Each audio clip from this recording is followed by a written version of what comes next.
everyone, this is Cinema. And this is Johannes. And you are watching Board Gaming Ramblings. And today we are taking a look at Harry Potter Hogwarts Battle, Defense Against the Dark Arts. This is a game by Candy Mandel and it is released by USAopoly. It's a 2-player game and it plays in about an hour. Yeah, so we have not played the original or the co-op version of Harry Potter Hogwarts Battle. We haven't. Have heard it's really good. Yeah. And we enjoy the Harry Potter world, but we're not like Harry Potter huge fans, or I'm not going to talk for you. I'm not a huge fan, no. No, you are not like a huge fan, but we do enjoy it. But a little fan. I'm a tiny fan. Tiny fan, not a huge fan. Just look at me. I'm tiny. Yes. Okay, so we're rambling off already. This is kind of a dual version of the co-op game. So they have, as I understood it, taken the core concepts of the co-op game and made it into a dual game.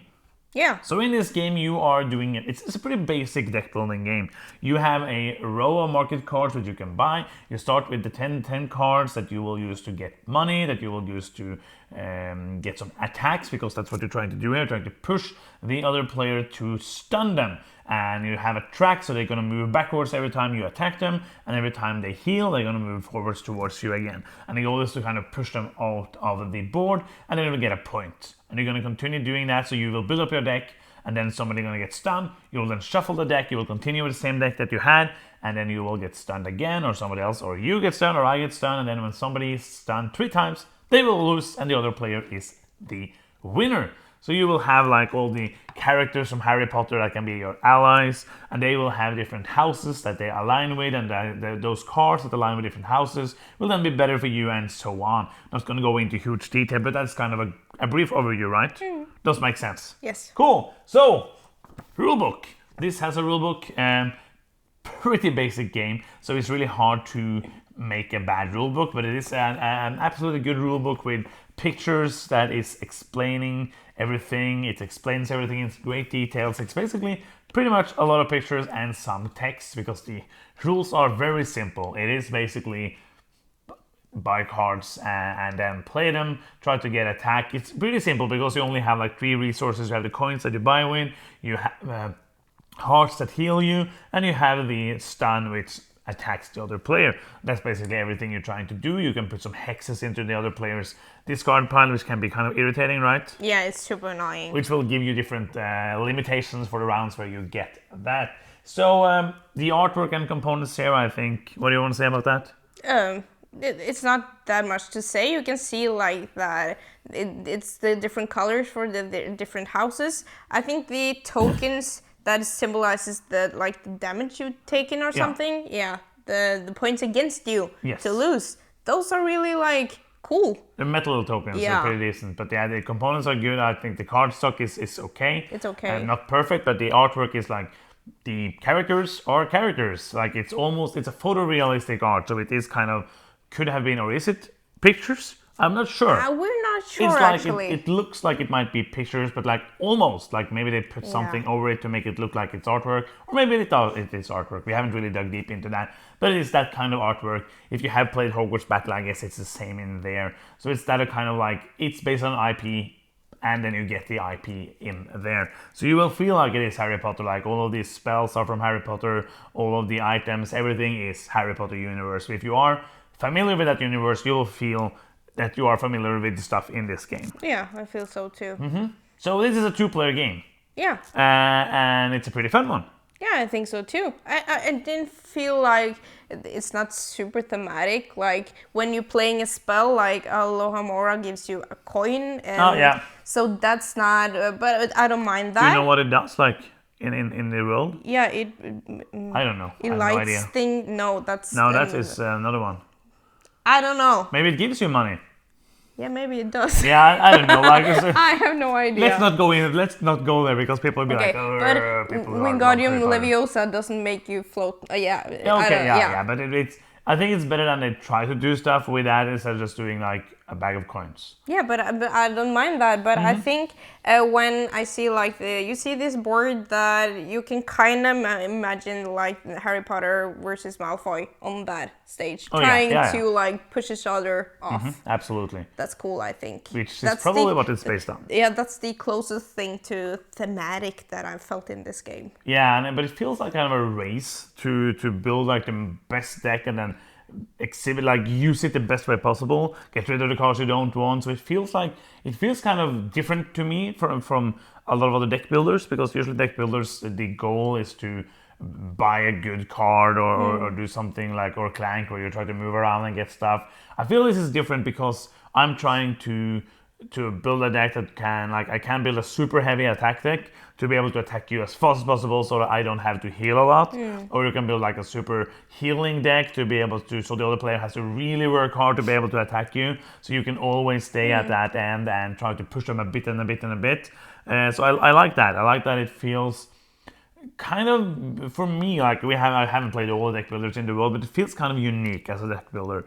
Like that aspect, the whole deck building thing and the cards feels like every other deck builder, but that aspect of what you're trying to do feels different to me. Yeah, I agree, and I feel like it feels a little bit like a race, but it also I'm feeling like timing in this game is more crucial than other deck builders, and that I think maybe it's an illusion, because okay, of course it's timing that you get like 3 of your cards with the most money in one turn, and then you can buy a really great card.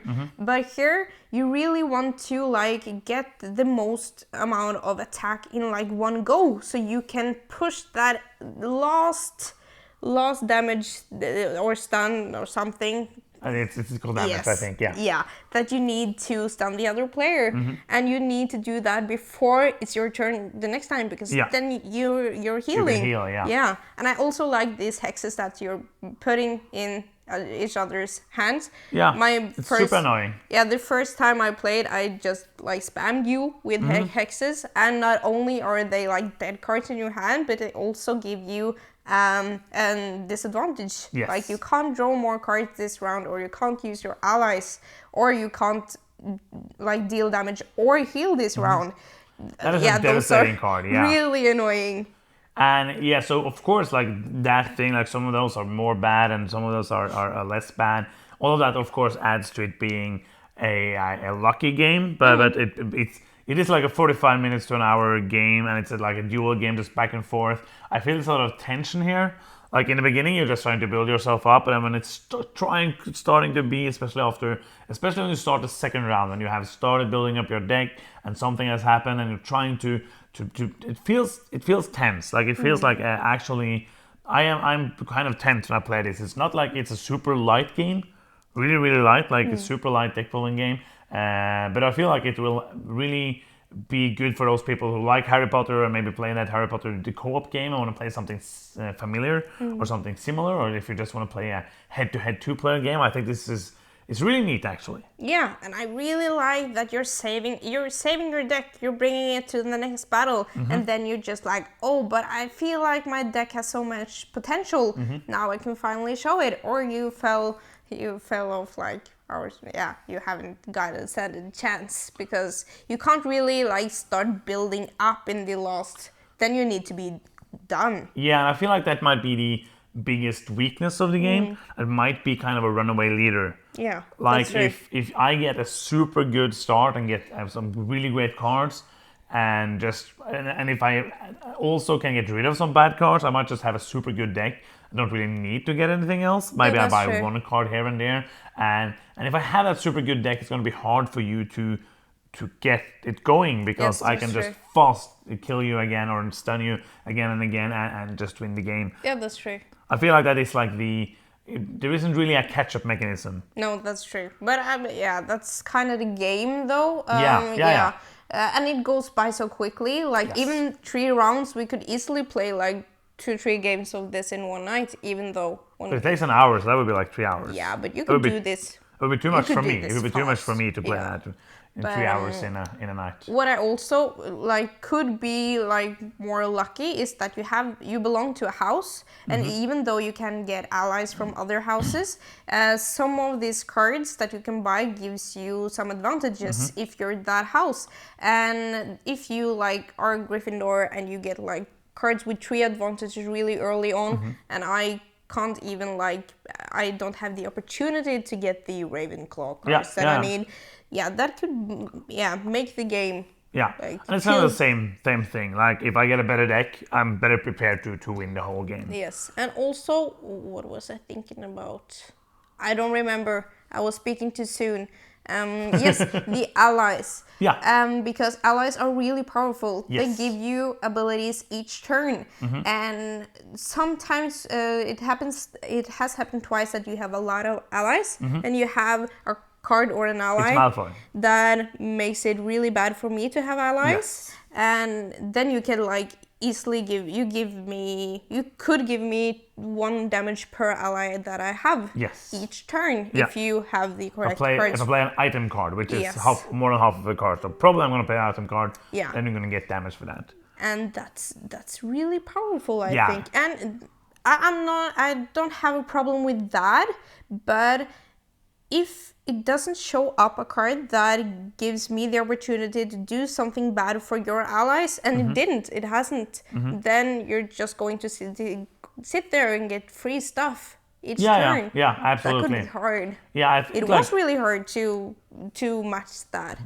I think maybe they're like some cards here are obviously better than other cards, Yeah. but also some of them are, of course, they are more pricey. But I don't know if like it's enough, and I haven't really thought about that much like into the balance of everything, because this a light shorter game, so it doesn't bother me too much in these kind of games. You agree with that? Like if this would be like a 3-hour strategy game, that would be a Yes. bigger problem. Absolutely. And many of the hexes are mostly bad against the allies as well. Yeah. So I think it's kind of balanced out, but Yeah, it yeah, has that's true. bothered me Yeah. when I'm on the like Receiving non-ally end, yeah. side. I don't know. But I feel like this is kind of this is a school night game, a filler, Yeah. a great 2-player couples game where you can play, and it's super simple to learn. So you can, if you need a gift to somebody, I know they like Harry Potter, but they doesn't play a lot of board games, you can easily gift them this. Yeah. Because it is, and you can teach them if they don't want to read the rules. You can teach them in like 10 minutes to play the game, and they would be off to have a lot of fun. Yeah. So I think we're ready for final thoughts. Yeah, I think so. Do you want to start? No, you can start. Oh this time. yeah, okay. This always Haha. interesting to see who's starting. I'm gonna start. I like this. I like this more than I thought I would. Like where we usually these kind of lighter deck building games are nice, but they're nothing special. I don't think this is special either. I don't think there's anything truly unique here. But I like the feeling of the push and pull of the back and forth, the kind of cat and mouse thing with trying to push and pull and getting the life and attacking. I really enjoy that, and I think I want to keep this in the collection for now. I don't know if it's going to be something that we will play a lot, but then it's going to be easier to gift it to somebody who will enjoy it. Like I think this is a great couples game, especially if you are either you enjoy these kind of lighter games, so you love Harry Potter, or if you're not that heavy into board games, I think you will like this quite a bit. So for me, this is a 7.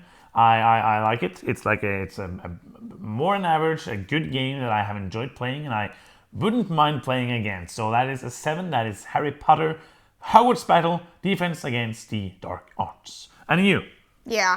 There's not like the negatives of the game we already talked about, and you've gotta have some luck when you're playing a card game. Yeah. That's the deal, and I think also that makes it like the light kind of game that is easy to take out, and everyone has the chance of winning, and it's fast to play, it's fast to teach. So I'm also going to give it a 7. It's a neat game, and it gives me like